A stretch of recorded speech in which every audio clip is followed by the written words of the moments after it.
우리 곁에 있는 분들과 서로 인사 한번 나누시죠. 성령님은 우리에게 감동을 주십니다. 한 번 더요. 성령님은 우리에게 감동을 주십니다. 아멘. 우리 주님은 말씀으로 이 땅에 오셨습니다. 그리고 우리에게 많은 말씀들을 하셨습니다. 그 말씀 가운데서 우리 주님이 자기를 이렇게 소개를 하고 계시죠. 나는 알파와 오메가다. 처음과 나중이다. 시작과 마침이다. 주님이 그렇게 말씀을 하시며 자기를 소개하셨습니다.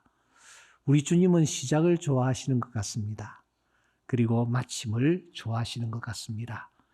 그 예수님께서 이 땅에 오셔서 우리에게 제일 처음 주신 말씀이 산상보훈의 말씀이죠. 여러분, 그 산상보훈의 말씀이 어떻게 시작하나요? 제가 앞에 계시는 우리 사역자들인 것 같은데 대답을 못하면 조금 상황이 복잡해지겠죠. 여러분, 마태복음 5장 1절 말씀 우리 한번 같이 읽어볼까요? 시작. 예수께서 무리를 보시고 산에 올라가 앉으시니 제자들이 나아온지라. 예수님께서 산상보훈의 말씀을 주실 때에 먼저 분위기를 잡으십니다. 산에 올라가 뭐요? 앉으시니 그렇게 말씀하고 계세요. 왜 예수님께서 앉으셨을까요? 무리들이 예수님께로 나아오는데 예수님께서 왜 앉으셨을까요? 오메가이신 예수님께서 제일 마지막 주신 말씀이 마지막 말세에 되어질 일들에 관한 말씀이셨습니다. 이 말씀을 주실 때에 또 예수님은 이런 포즈를 취하고 있습니다. 마태복음 24장 3절에 보시면 예수께서 산 위에 뭐요?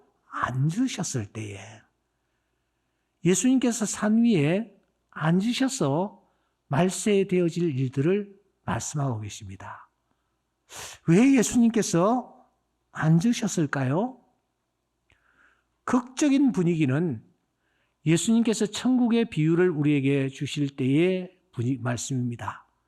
마태복음 13장에 보시면 예수님께서 천국의 비유를 말씀하시는데 그때 예수님께서 집에서 나가사 바닷가에 어떻게 했다고요? 앉으셨다. 그렇게 말씀하고 계세요. 예수님이 앉으시는 겁니다. 바닷가에 말입니다. 여러분, 바닷가 모래사장이었을까요? 아니면은 자갈들이 울퉁불퉁한 곳이었을까요? 아니면은 물기가 아주 축축하게 있는 앉을래야 앉을 수 없는 그런 환경이었을까요? 어떻든 주님은 그때 바닷가에 앉으셨다고 말씀합니다. 그런데 무리들이 더 많이 예수님께로 몰려들었습니다. 그러자 예수님께서 2절에 보시면 예수님께서 배에 올라가 어떻게 했다고요? 앉으셨다. 그렇게 말씀을 하고 계세요. 여러분 한번 상상해 보십시오. 사람들이 많이 몰려오면은 말씀을 가르치는 자는 서야 합니다. 그래야 저쪽에 계시는 분들까지도 예수님을 향하여 집중하실 수가 있습니다. 예수님도 서셔야만 청중들을 더 많이 바라보실 수 있을 것입니다. 그런데 예수님이 이상하게 앉으시는 거예요. 사람들이 더 많이 오니까 배를 마련하셨습니다. 배를 마련하신 후에 예수님이 또 앉으시는 거예요. 우리는 여기에서 고민해 보아야 합니다. 예수님께서 왜 중요한 말씀을 하실 때에는 이렇게 앉으셨을까? 그러고 보니 당시의 헤롯 왕도 중요한 메시지를 전할 때에 이런 포즈를 취합니다. 헤롯이 나를 택하여 왕복을 입고 단상에 앉아서 백성들에게 연설을 했다. 로마 교황도 중요한 교수를 발할 때에는 서서 절대로 하지 않습니다. 앉아서 합니다. 왜 이렇게 앉아서 교수를 발하며 앉아서 말씀을 전하실까요?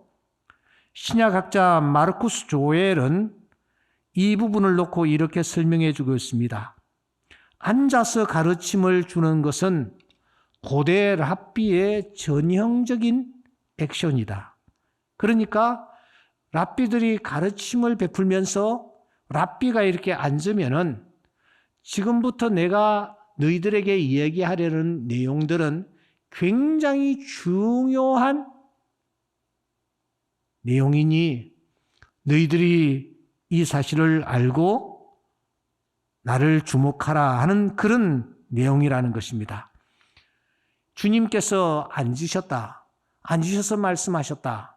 주님이 하신 말씀들이 다 중요하지만 주님이 앉으셔서 말씀하실 때에는 더 중요한 말씀을 전하시기 위하여 사전에 정지 작업을 하고 계시다 하는 것을 우리가 놓치지 말아야 합니다. 그런데 여러분, 오늘 우리가 룻기서 4장을 열었습니다. 4장에 보시면 앉는다라는 표현이 엄청나게 등장을 합니다. 1절과 2절에 보시면 무려 5번이나 등장하고 있습니다. 4절에도 또 앉는다라는 표현이 등장합니다. 전체로 무려 6번이나 앉는다라는 그런 표현이 등장하는 것을 우리가 볼 수 있습니다. 그만큼 지금 벌어지고 있는 일이 굉장히 중요하다라는 것을 암시합니다.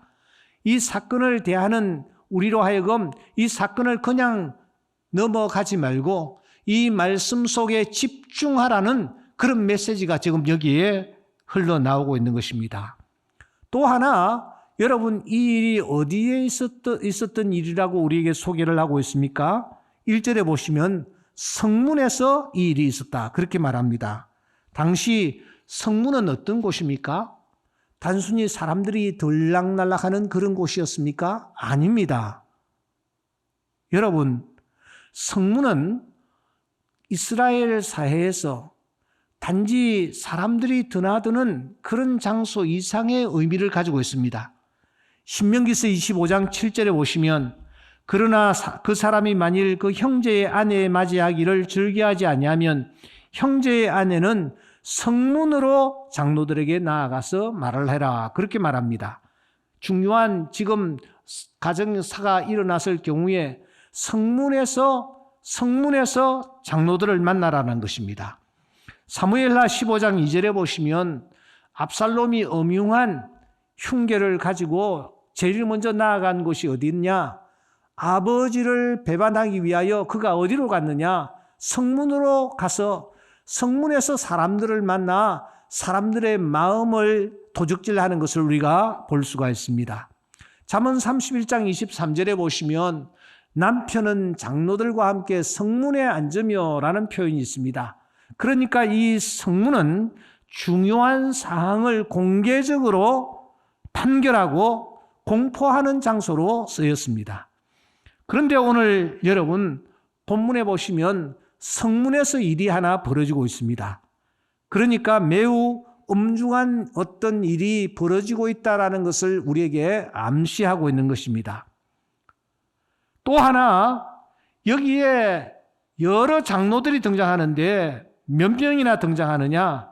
4장 2절 말씀해 보시면 10명이나 등장하는 것을 우리가 확인할 수 있습니다. 신명기서 19장 15절에 보시면 어떤 일을 처리할 때에 증인이 필요하지 않느냐? 그 증인은 몇 사람 정도만 있으면 되느냐? 1-2명, 많으면 3명 정도 있으면은 충분히 증인으로서의 효력을 발휘할 수 있다라고 말하고 있습니다. 그런데 여러분, 오늘 이 본문에 보시면 증인이 모두 몇 명이나 등장하고 있느냐? 8명이 등장을 하는 것입니다. 그것도 보통 사람들이 아니라 장로급입니다. 장로는 오늘 이 시대의 국회의원급이라고 할 수 있습니다.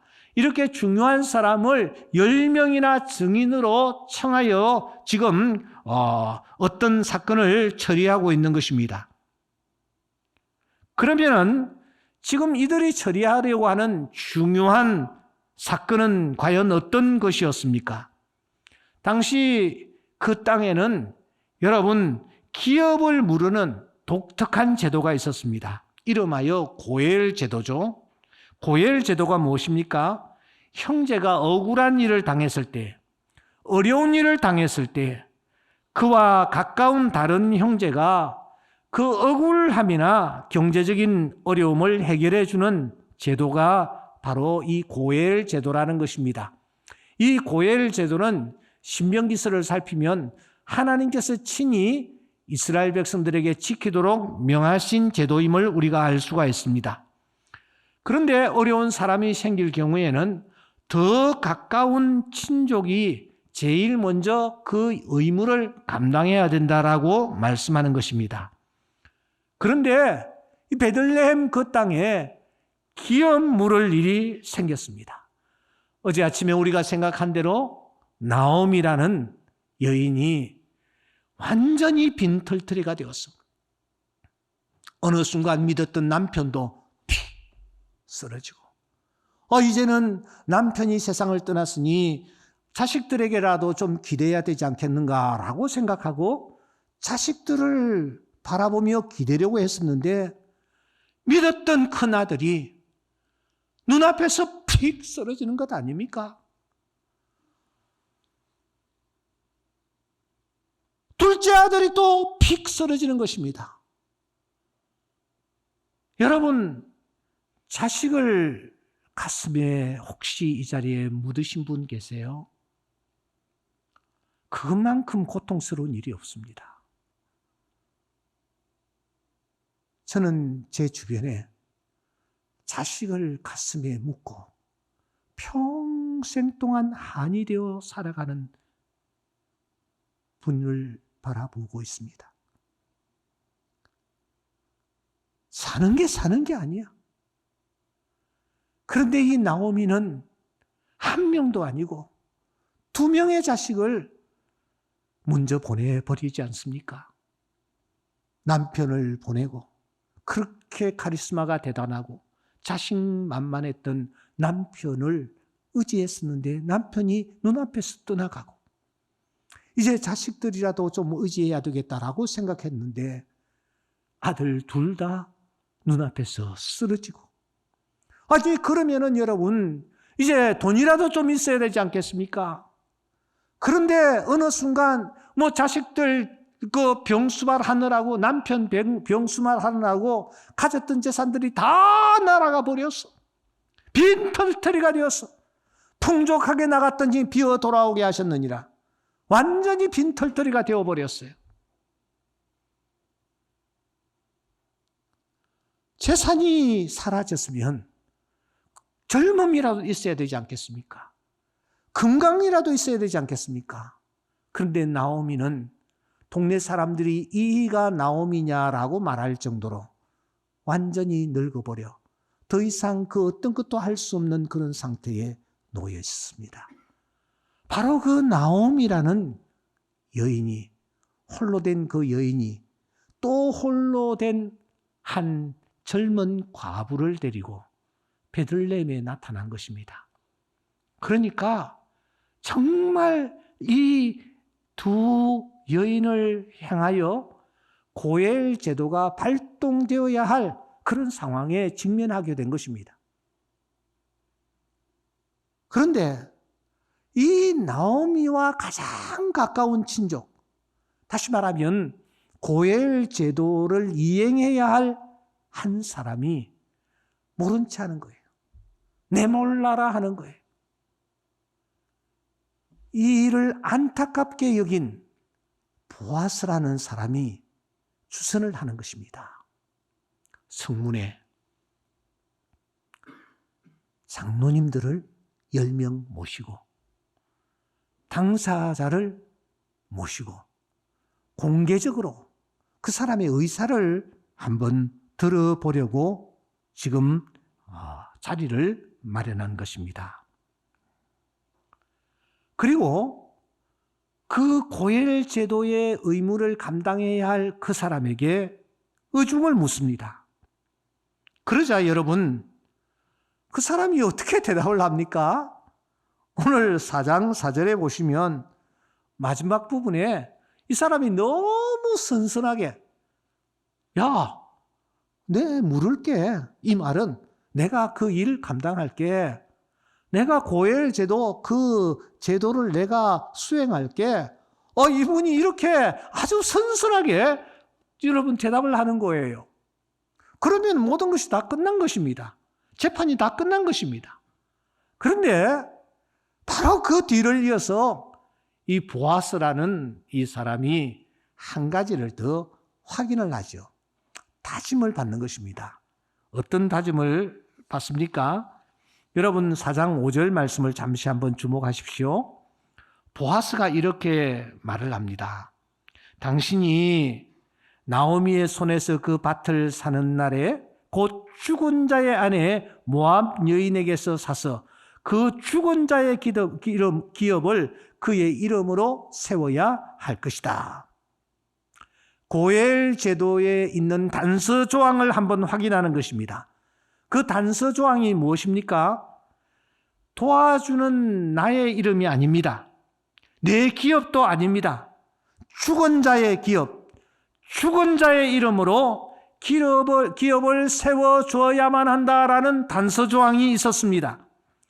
그런데 오늘 본문에 등장하고 있는 이 사람은 이 부분은 은근슬쩍 넘어가 버리려고 생각한 것입니다. 이 부분은 그냥 무시해 버리려고 생각한 것입니다. 자기 이름으로 고엘 제도를 자기가 이행하겠다라고 생각한 것입니다. 그런데 보아스가 이렇게 한번 확인하는 순간 이 사람의 그 음흉한 마음이 들켜버렸습니다. 순간 뜨끔하면서 자신의 본색을 드디어 드러내는 것입니다. 여러분 6절을 한번 주목하시기 바랍니다. 6절에 보시면 이 기업 물을 자가 이렇게 말을 합니다. 나는 내 기업에 손해가 있을까 하여 나를 위하여 물으지 못하겠다.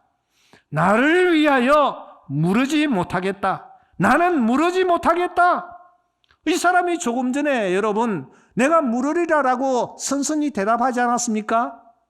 그런데 자기 절대로 손해볼 수 없다라는 것입니다. 손해볼 수 없어. 나는 나를 위하여 그 일을 하려고 했는데 그 사람의 이름으로 뭐 기업을 세우고 그 사람의 이름을 세워주어야 한다고 한다면 나는 나를 위하여 이 일을 할 수가 없다. 나는 기업을 물을 수가 없다. 그렇게 두 번이나 여러분 강조하는 것입니다. 그러면서 이 사람이 어떤 액션까지 취하는지 한번 보십시오. 8절에 보시면 이 사람이 신을 벗는 것입니다. 신을 벗는 행위는 무엇을 뜻합니까? 하나님께서 고엘 제도를 말씀하시면서 이 책임을 만일 소홀히 하는 자가 있을 경우에는 그 사람의 신을 벗기라. 그리고 얼굴에 침을 뱉어라. 이렇게 하나님께서 엄중하게 말씀하셨습니다. 그런데 이 사람이 지금 자기 스스로 신을 벗는 것입니다. 무엇을 뜻합니까? 하나님이 말씀하신 명령을 알고 있었다라는 것입니다. 그러므로 그가 스스로 신을 벗었다라는 것은 내가 나를 위하여 이 일을 하려고 했는데 그 사람을 위하여 한다고 하면은 나는 모욕을 당해도 좋다. 나는 침뱉음을 당해도 좋다. 어떤 모욕도 달게 받겠다 하는 것을 공개적으로 드러내는 액션인 것입니다. 그만큼 사랑하는 여러분, 이 사람은 평생 자기 이름, 자기 기업, 자기의 것, 자기의 모든 것을 집중하며 중요하게 생각하고 살아왔던 것을 볼 수가 있습니다. 자, 이제 여러분 저를 잠시 보십시오. 이렇게 자기만을 평생 생각하고 달려온 이 사람의 이름이 도대체 누구입니까? 이 사람의 이름 도대체 누구라고 소개하고 있습니까? 누구입니까? 누굽니까? 대답 좀 해줘요. 룻기의 특징 중에 하나는 등장하는 인물들의 이름을 정확하게 밝히고 있다는 점입니다. 엘리멜렉, 나오미, 여기에서 끝나지 않냐고 말론과 기럨, 여기에서 끝나지 않냐고 또 모압 여인으로 들어오게 된 이 룻과 그리고 오르바까지 이름을 소상하게 밝히고 있는 것이 아주 중요한 특징 중에 하나입니다. 그런데 여러분, 오늘 이 4장에 등장하고 있는 이 사람은 도대체 누구입니까? 이 사람 이름이 도대체 무엇인가 하는 것입니다. 1절을 다시 한번 보십시다. 이 사람은 아무개로 처리가 되고 있습니다. 충격입니다. 다시 질문을 던집니다. 성경은 분명히 보아스가 그때 그 성문에서 아무개여라고 불렀다라고 성경은 기록하고 있습니다. 질문을 던져야 합니다. 여러분, 이 사람을 향하여 보아스가 아무개여라고 불렀을까요? 하나 더, 이 사람이 이 보아스가 이 사람의 이름을 몰랐을까요? 그래서 아무개여라고 불렀을까요? 지금 우리는 성경의 배경을 잘 알고 있습니다. 이 두 사람은 다 베들레헴 사람입니다. 더군다나 이 두 사람은 서로가 가까운 친척이기도 합니다. 베들레헴이라는 동네는 자그마한 동네입니다. 옆집에 숟가락, 젓가락도 다 알 수 있는 그런 분위기입니다. 그런데 여러분, 보아스가 이 사람의 이름을 몰랐을까요? 몰랐기 때문에 아무개여라고 불렀을까요? 왜 보아스가 아무개여라고 불렀다라고 성경이 기록하고 있느냐? 우리는 이 포인트를 놓치지 마셔야 합니다. 보아스는 분명히 그 사람의 이름을 알았습니다. 그때 그 사람의 이름을 불렀을 것입니다. 성석씨여, 지웅씨여, 분명히 이름을 불렀을 것입니다. 그런데 왜 오늘 이 성경은 보아스가 그때 아무개여라고 불렀다라고 기록하고 있는 것일까 하는 것입니다. 여러분, 여기에 깊은 뜻이 있습니다. 룻기를 쓴 저자는 도대체 누구일까요? 누가 이 룻기를 썼을까요? 앞에 목사님들 계시니까 내가 목사님들에게는 질문을 못 드리겠고, 찬양을 아까 아주 잘하시던데, 룻기의 저자가 여러분 누구일까요?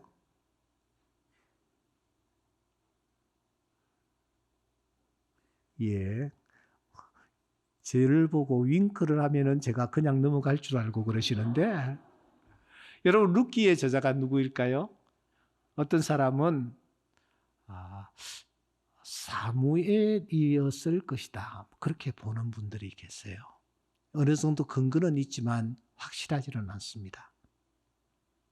그런데 이 룻기의 저자가 누구인지 정확하게 알 길은 없지만 한 가지 분명한 것은 룻기서를 쓴 사람과 저자와 사사기서의 저자가 동일한 인물이었을 것이다. 여기까지는 어느 정도 학자들이 공감대를 이루고 있습니다. 그러니까 룻기를 쓴 저자와 사사기를 쓴 저자가 동일할 것이다, 그렇게 보는 거죠.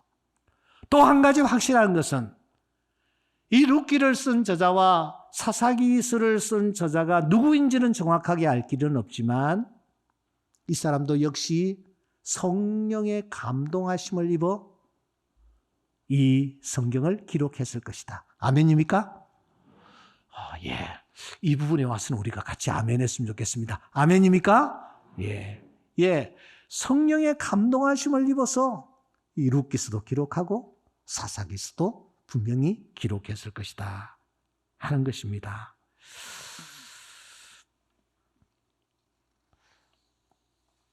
그 저자가 먼저 사사기스를 썼다라고 생각합니다. 사사기스를 기록해 나갑니다. 그런데 여러분, 사사기스를 펼치시면은 여러 사사들의 행적이 쭉 기록되고 있습니다. 그런데 어떤 사사는 아주 길게, 기드온 같은 사사는 상당한 분량으로 이 사사기스가 기록되어 있습니다. 그런데 또 어떤 사사의 경우는 아주 짧게, 어떤 사사는 여러분 한 줄로 처리해 버립니다. 한 줄. 어떤 사사의 기록은 뭐 아들 30명 장가 보내고 딸 30명 시집 보내고 그리고 죽었더라 이렇게 기록되어 있을 정도, 아주 간단하게 그들의 행적이 기록되어 있습니다. 성령께서 성경 저자들의 마음을 감동시키시되 성령께서는 그 저자의 생각과 관점, 판단, 이런 것들, 경험, 이런 것들을 다 동원하여 성경을 기록하도록 했기 때문에 성경 저자가 어떤 사사는 한 줄로 처리하고 어떤 사람은 몇 장이나 이제 길게 기록을 하고 있는 것입니다. 그 사사기스의 저자가 드디어 13장에 와서 여러분 그 유명한 삼손의 행적을 기록해 나가고 있습니다. 13장, 14장, 15장 이렇게 석 장에 걸쳐서 삼손에 관한 행적을 기록하고 있습니다. 삼손에 대해서는 우리가 너무너무 잘 알고 있잖아요. 그런데 15장 31절에 보시면 15장 20절에 보시면 다 같이 한번 앞을 바라보시면서 읽어보겠습니다. 시작. 블레셋 사람의 때에 삼손이 이스라엘의 사사로 20년 동안 지냈더라. 앞에 계시는 분 안타 치실 수 있는 기회를 내가 드리겠습니다.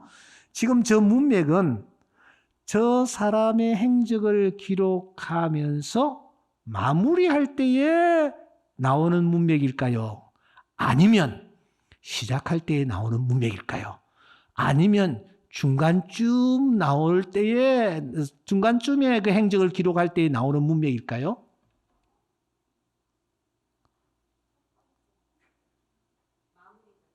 그렇죠. 그 사람의 행적을 뭐 할 때? 마무리할 때에 나오는 문맥입니다. 그렇죠?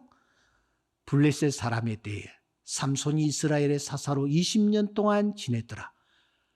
이것은 이제 이 사사기스의 저자가 삼손의 행적을 이제는 마무리하고 그 다음 이제 누군지 모르겠지만 그 다음 사람의 이제 사사의 행적을 기록해 나가겠다 하는 한 사람의 행적을 마무리하고 끝내겠다 하는 그런 문맥이 틀림이 없습니다. 왜냐하면은 다른 사람 사사들의 행적을 기록할 때도 항상 이런 패턴을 이어가기 때문입니다. 그런데 우리가 충격을 받습니다. 15장에서 이 삼손의 행적이 끝나는구나라고 생각했는데 16장을 보니까 삼손의 행적이 다시 기록이 되고 있는 거예요. 삼손이 이런 일을 행했다. 가장 극적인 부분, 기생의 뒤를 쫓아가기도 하고 들릴라의 품에 안기기도 하고 머리가 깎이기도 하고 눈이 뽑히기도 하고 감옥에 갇히는 이 모든 삼손 드라마의 핵심이 어디에 담겨 있느냐? 그 다음에 이어지는 16장에 담겨 있는 거예요.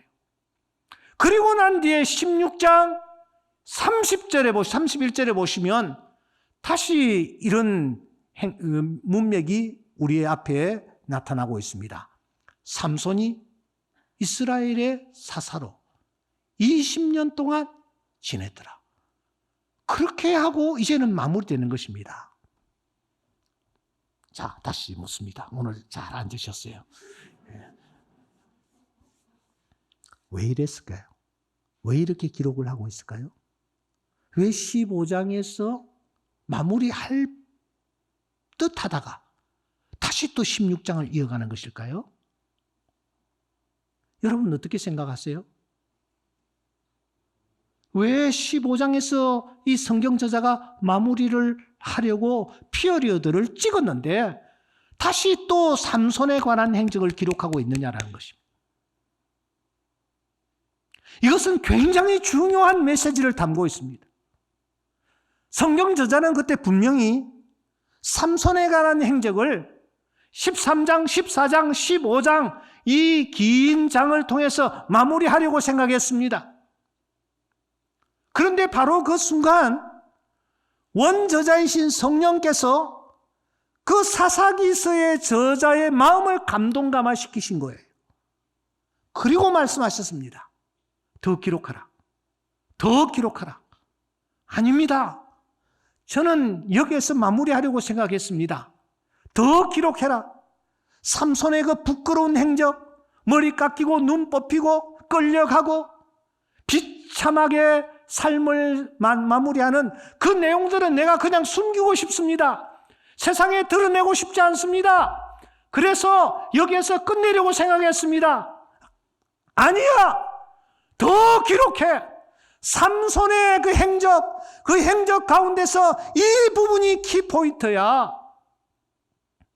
하면서 성령께서 그 저자의 마음을 감동감화시켜 주심으로 성경 저자가 다시 연필을 붙잡고 여러분 16장을 기록하고 난 뒤에 16장을 31절에서 그렇게 마무리를 하는 것입니다. 지금 그 저자가 룻기서를 기록해 나갑니다. 그런데 그때 보아스는 분명히 여기에 등장하고 있는 기업 물을 자 아무개 이 사람의 이름을 불렀습니다. 그래서 그 사람의 이름을 기록했을 것입니다. 아무개가 아니라 그 사람의 본명인 철수 영희를 그가 기록했을 것입니다. 그런데 그 성령께서 성경 저자의 마음을 감동감화시키는 것입니다. 무엇이라고요? 그 부분을 고치라고요. 예? 그 사람의 이름을 지워버리라고요. 네? 그냥 아무개여라고 기록을 하라고. 무슨 뜻입니까? 여기에 등장하고 있는 이 기업 물을 자는 자기 이름을 굉장히 소중하게 생각했던 사람입니다. 자기 기업을 대단히 귀하게 생각했던 사람입니다. 자기 이름을 오고 오는 세대에 남기고 싶은 욕심으로 가득 차 있던 사람입니다. 그런데 성경의 원저자이신 성령께서 그 사람의 이름을 지워버리라고 여러분 말씀하신 것입니다. 그래서 그 사람의 이름이 성경에서 사라집니다.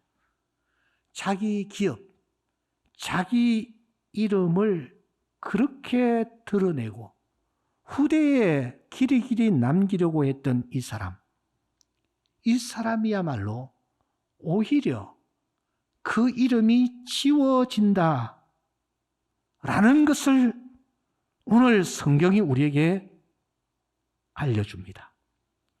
그렇습니다. 내 기업에 손해가 있을까 하여 나는 무르지를 못하겠다 했던 이 사람, 자기 이름, 자기 기업, 자기가 제일 소중했습니다. 그의 눈에는 도움을 필요로 하는 가난하고 어려운 사람이 눈에 들어오지 않았습니다. 나이 많은 과부, 모압 땅에서 돌아온 젊은 과부, 살아보려고 발부둥치는 모습이 눈에 들어오지 않았습니다.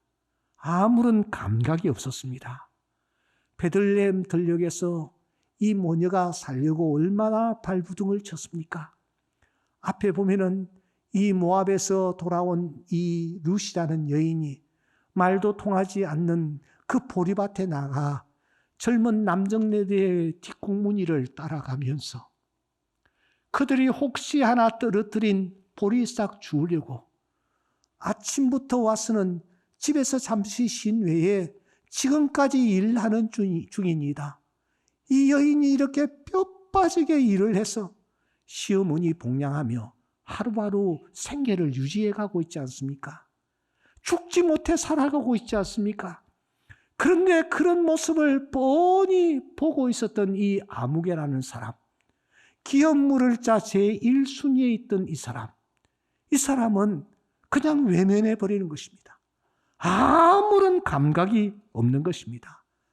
마치 길가에 강도 만나 쓰러져 피를 흘리며 죽어가는 그 사람을 바라보면서도 나는 예배가 중요해, 나는 하나님 성전에서 일하는 것이 중요해 하면서 그 강도 만난 자를 지나쳐버렸던 제사장과 레인과 다를 바가 없는 것입니다. 이 사람은 짧은 인생의 길을 걸어가며 자신의 기업, 자신의 이름 남기는 것을 최우선에 두었습니다. 언제나 지극히 계산적이었습니다. 이기적이었습니다. 자기중심적이었습니다. 자기 이름, 자기 기업이 전부였습니다. 자기의 것을 꽉 쥐고 있었습니다. 그런데 이 사람의 결과가 어떻게 되었느냐? 아무개로 그의 생이 종결되어지는 그런 불쌍한 존재가 되고 말았습니다. 성경은 이렇게 말합니다.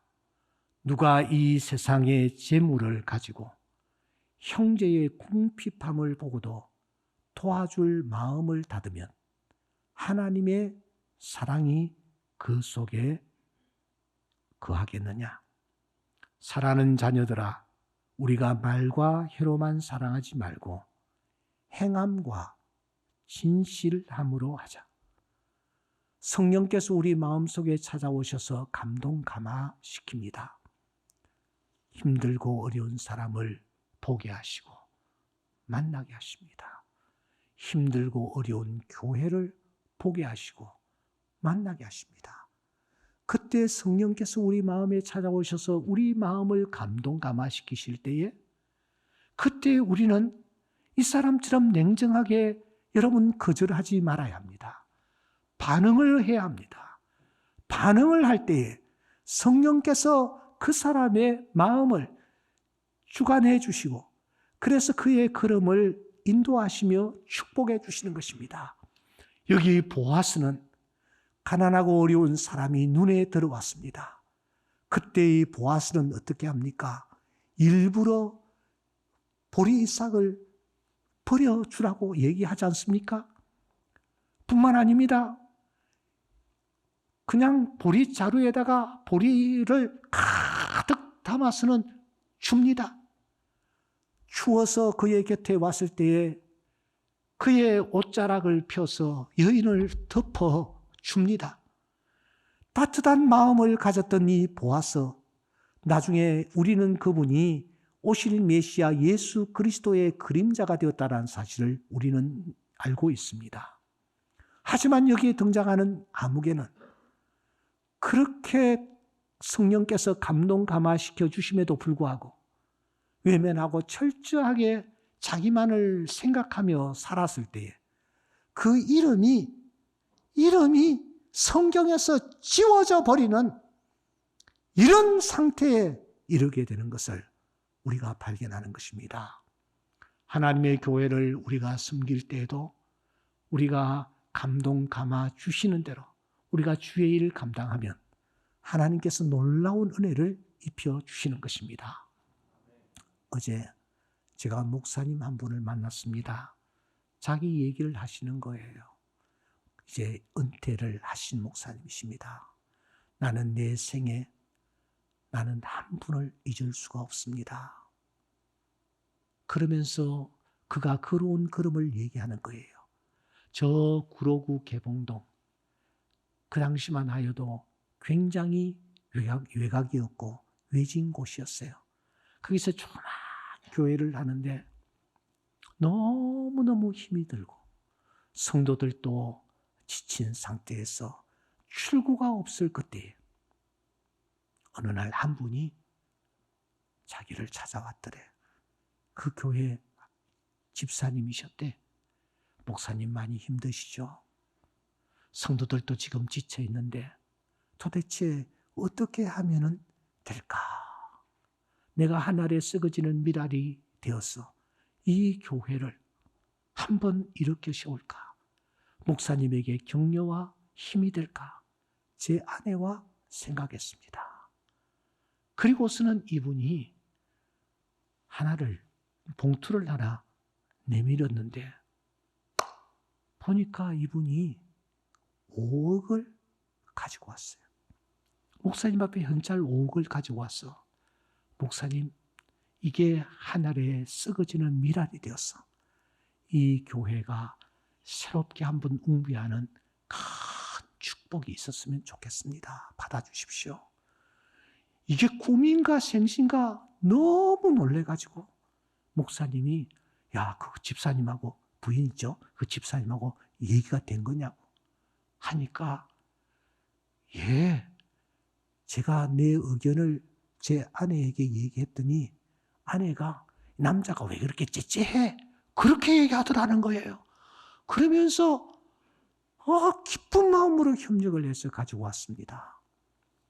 그분은 보험공사인지 거기에서 은퇴를 한 그런 상태였어요. 그러니까 자기 전 재산이라고 할 수 있는데 그걸 가지고 왔더라는 것입니다. 그런데 그 일이 계기가 되어서 그 교회가, 제가 지금 그 교회의 이름은 밝히지 않겠습니다. 엄청나게 큰 교회로 부흥하는데 그 교회의 부흥과 비례하여서 그 집사님이 나중에 교회 장로님이 되어서 이제 오늘에 이르고 있는데 이 장로님을 하나님이 얼마나 축복하셨던지, 교회를 다시 신축하는데 그 장로님이 100억을 교회 헌금을 하고 그 돈으로 교회를 엄청나게 크게 세우고, 하나님은 그래서 더 축복해 주심으로 엄청나게 큰 골프장을 위시하여 많은 재산들을 가지고 지금 생활하고 계시다라는 거예요. 그러면서 하나님은 성령을 통하여 우리를 감동시키는데 그 감동을 입고 반응을 하기만 하면 하나님이 축복해 주시되 보아스와 같은 축복을 받아 누리는 그런 자들이 되게 해 주신다. 아무개라는 사람, 넉넉한 재산을 가지고 있었으나 그것을 자기를 위하여 계속 보존하고 유지하려고만 애쓰니까 하나님이 오히려 성경책에서조차도 그 이름을 제거해 버리신다.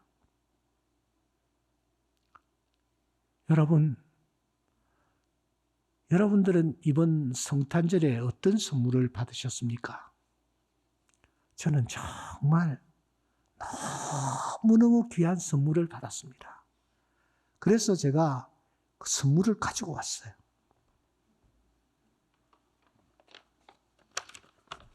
이 안에 들어있는 게 뭘까? 네?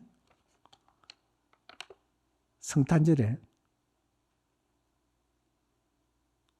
이 선물을 제가 받고 얼마나 마음에 큰 기쁨이 넘쳤는지 모릅니다.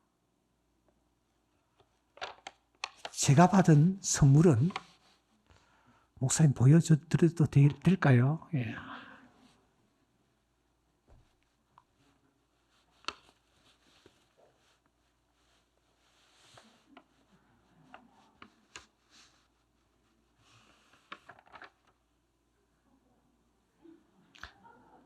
여러분, 이게 뭔지 아세요? 예, 이게 수셈이라는 거예요. 성탄절 전날 91세 되는 할머니가, 앞을 잘 보지 못하는 할머니가, 지팡이로 겨우 짚고 교회에 나오시는 할머니가, 혼자서 생활하기 때문에 도움을 받아야 살아가는 할머니가 이걸 들고 저를 찾아오셨어요. 그리고 하시는 말씀이, 목사님, 제가 교회를 통해서 제가 많은 사랑과 격려를 받고 있는데 성탄절을 앞에 놓고 제가 무엇을 하면 좋을까라고 생각하는데 성령께서 제 마음에 감동을 주셨어요. 네가 할 수 있는 일을 하라. 내가 할 수 있는 일이 아무것도 없어요. 돈도 없고 힘도 없고 기력도 없고 재주도 없고 할 수 있는 것 하나, 바로 이 뜨개질 하는 것이었어요. 그래서 이분이 실을 사와가지고서는 뜨개질을 혼자서 한 것입니다. 몇 개를 했느냐? 우리 교회 찬양대 이제 1, 2, 3부 찬양대가 각각 한 80명 되는데, 그러니까 8, 3, 24, 240개. 교역자들 한 20명 되는데 교역자들에게는 2개. 그리고 또 안내 늘 하는 분들 한 20명 해가지고 이분이 혼자서 300개를 뜨개질을 하셨어요. 뜨개질을 해가지고서는 이걸 성탄절을 앞두고 가지고 오셨어. 내가 마음의 감동함을 받고 내가 이 일을 했는데 목사님 이거 참 잘 전달해 주시면 감사하겠습니다. 찬양대원들이 늘 수고하는데, 안내위원들이 늘 수고하는데, 사역자들이 늘 수고하는데 제가 이 일을 제가 해서 조금이라도 내가 기쁨을 주었으면 좋겠습니다. 그렇게 하면서 이분이 그 보이지 않는 그 시력을 가지고 이분이 뜨개질을 해가지고 이렇게 제 앞에 나타난 것입니다. 제가 너무너무 감사해서 그 권사님의 머리 위에 손을 얹고 뜨겁게 기도를 하고 보내었습니다. 사랑하는 여러분, 우리는 잠시 후에 하나님 앞에 서게 될 것입니다. 모든 것 다 두고 서게 될 것입니다. 그때 하나님께서 어떤 잣대를 가지고 우리를 심판하실는지 여러분 알고 계십니까? 성경은 하나님께서 어떤 잣대를 가지고 우리를 심판하실 것인지에 대하여 이렇게 말씀하는 것입니다.